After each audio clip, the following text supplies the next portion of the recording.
Estaba cursando mi segundo año de secundaria en uno de los, entre comillas, mejores colegios de Bogotá en Colombia, el Colegio Angloamericano.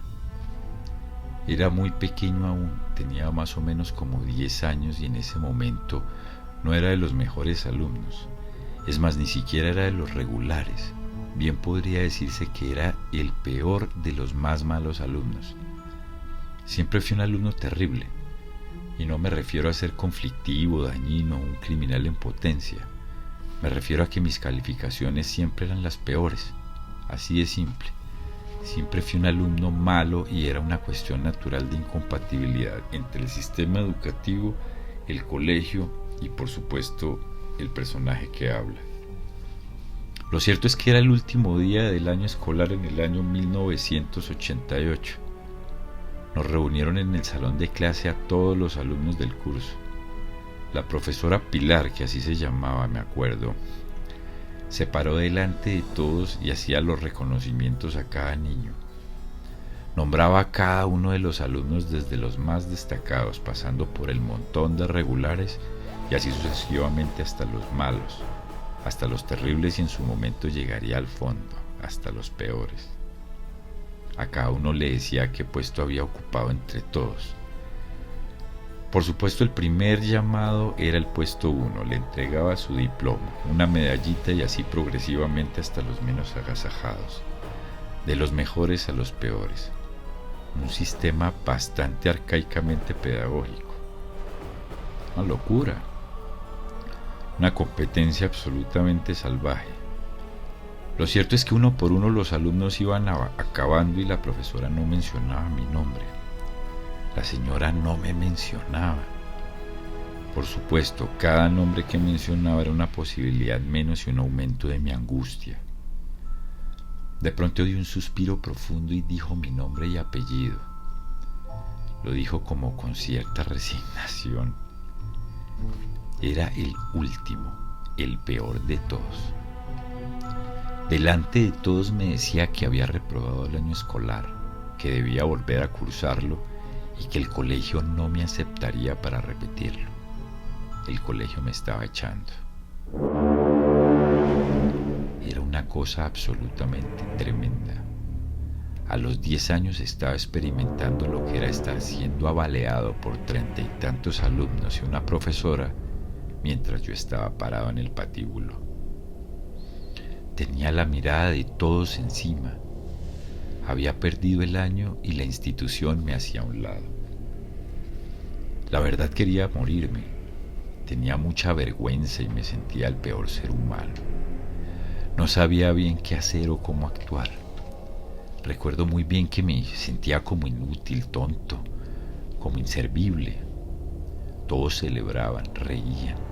Todos hablaban, contaban chistes y alardeaban las medallas y los diplomas que tenían entre ellos. Era el último día de clase, por supuesto el inicio de las vacaciones de diciembre. Entre todos hablaban de sus planes de vacaciones mientras yo, totalmente angustiado, no sabía ni cómo actuar, ni cómo se lo diría a mi mamá. Sentí que a los 10 años ya mi vida era un fracaso. Al menos eso era lo que me habían inculcado en casa. Al subir al bus del colegio para regresar a casa solo sentía ganas de morirme. Quería que la ruta se estrellara, se accidentara y todos muriéramos. Pero sabía que eso no iba a suceder. Mi hermano, que era el mejor alumno, comparaba sus medallas que había ganado con el gran castigo que me esperaba. Tardíamente comprendí lo que era un extremo inversamente proporcional en una ecuación completamente matemática. Era terrible, era un paria, un criminal, un prófugo, un pequeño capo de 10 años. Esos momentos fueron tan feos que los recuerdo aún mientras estoy tocando casi mis 50. Al llegar a casa mi hermano y todos los primos celebraban y hablaban de sus logros. Para mí era ver una aquelarre como entre Newton, Einstein, Marie Curie, Stephen Hawking y un montón de otras celebridades brinconeando y jodiendo por la casa.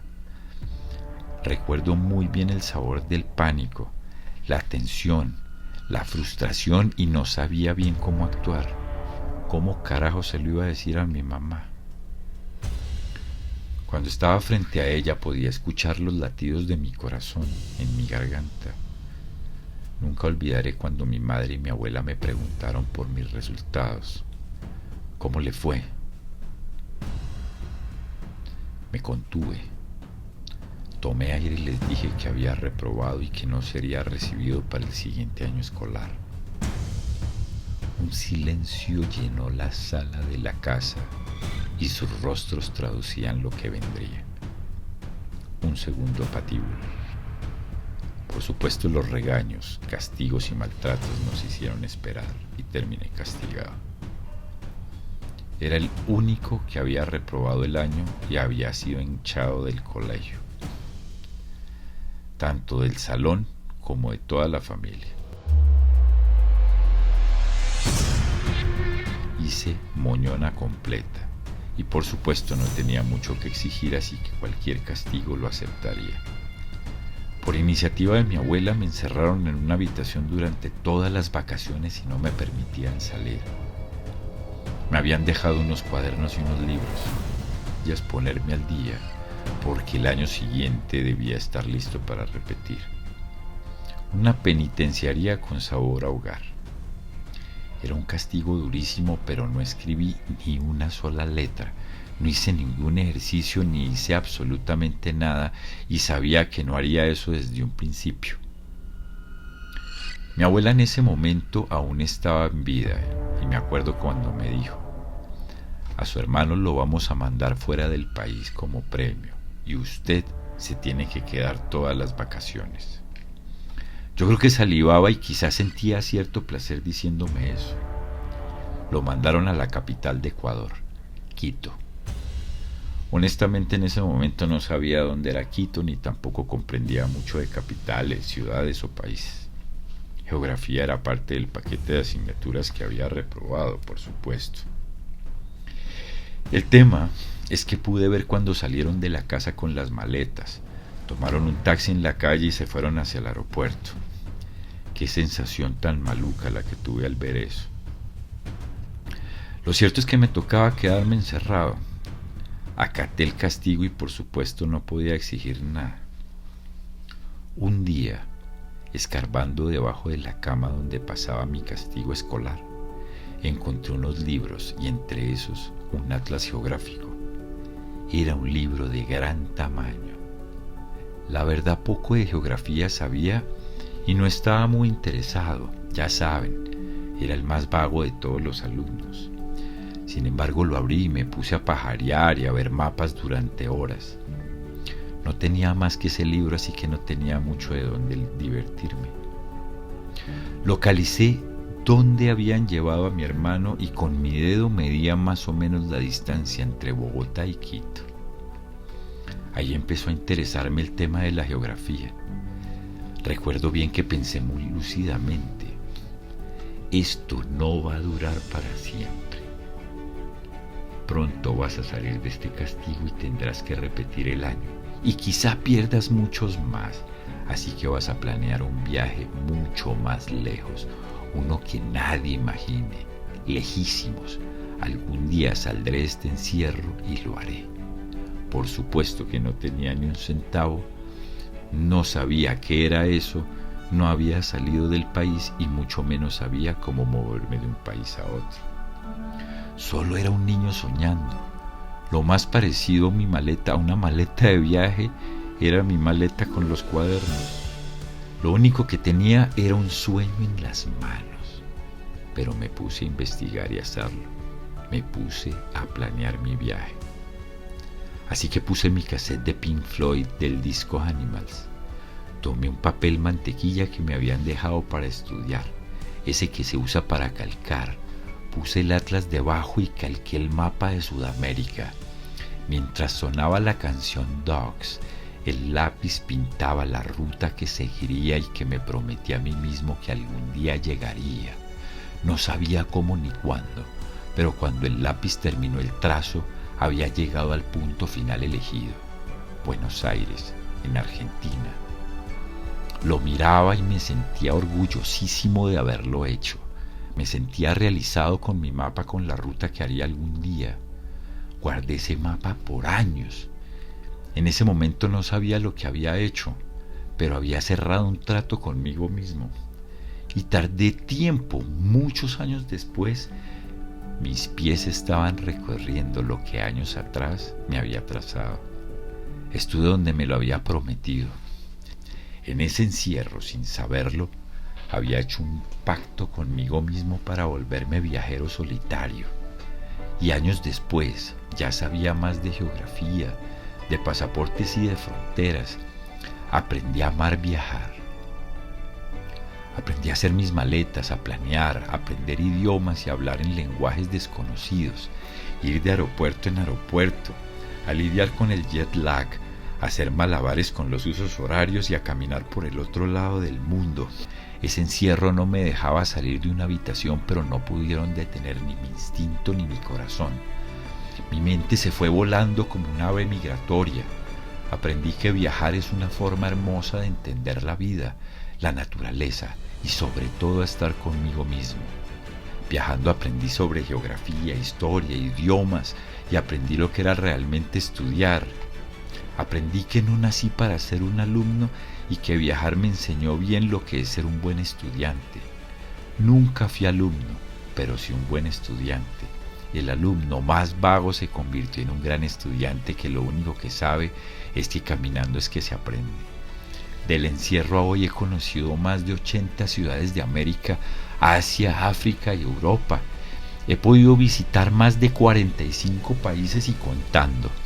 He viajado en tren, en avión, en bus, metro, tranvía, globo, carro, en bicicleta, en una volqueta, en un catamarán, a pie, echando dedo, montando en burro, caballo, esposado, arrestado, vendiendo manillas, durmiendo en hoteles de 5 estrellas y hasta en la calle, en los bosques, en las montañas y en las carpas. He dormido en bancas de parques, a la intemperie, en los caminos, en camas deliciosas, pero también en polvorosas carreteras. He cruzado por zonas de combate e incluso estuve secuestrado. He caminado muchísimo. En cada travesía mi maleta vuelve llena de vivencias y cuando vuelvo nunca soy el mismo. Me volví viajero sin quererlo. De no haber sido el peor alumno, nunca habría podido ser el estudiante que hoy soy. Quizás nunca habría hablado idiomas, ni cruzado mares, o peor aún, quizá mi viejo backpack mugriento y yo nunca nos habríamos conocido y tal vez nunca habría tenido que empacar mis cosas en él.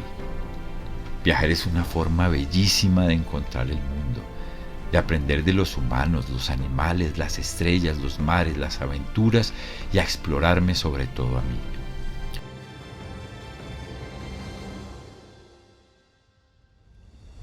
Nunca pensé ser turista y siempre pensé en ser viajero. Voy donde está el nativo, el señor que hornea el pan, la señora que hace una buena comida, donde hay riesgo, donde juegan niños, donde no hay nadie, donde hablo con los mayores, donde está lo oculto, lo raro, lo sorprendente y donde sobre todo no haya turistas. Voy allá donde nadie va para vivir cada historia como una película. Viajar aclara la mente, despeja las dudas, enseña y sobre todo es un remedio letal contra los prejuicios y el racismo. Viajando todo es bueno. Viajar fortalece, hace sensible, hace que uno se vuelva valiente, que sea menos temeroso. Y viajando aprendí que para conocer hay que dar ese brinco al abismo, sin miedo, sin temor, sin ideas, solo dar ese brinco. Simplemente saltar a ese vacío para que el viaje pueda enseñar todo lo que trae. Solo así, probando y viviendo, es posible llegar a esa zona mágica en lo profundo de sí. Allí es cuando me fragmenté, me disolví y vi que mis ideas son creencias nada más y que cuando viajo se rompen, desaparecen y allí descubro la vida. Es así que desde hace muchísimos años empecé a escribir página por página este montón de historias y relatos que cuentan todas mis aventuras, las vivencias, las bellas y las feas, las raras e inusuales y hasta las que parecen fantasías. Todas ellas son las que han hecho de mí un viajero y este es mi cuaderno. Estos son mis apuntes de viaje.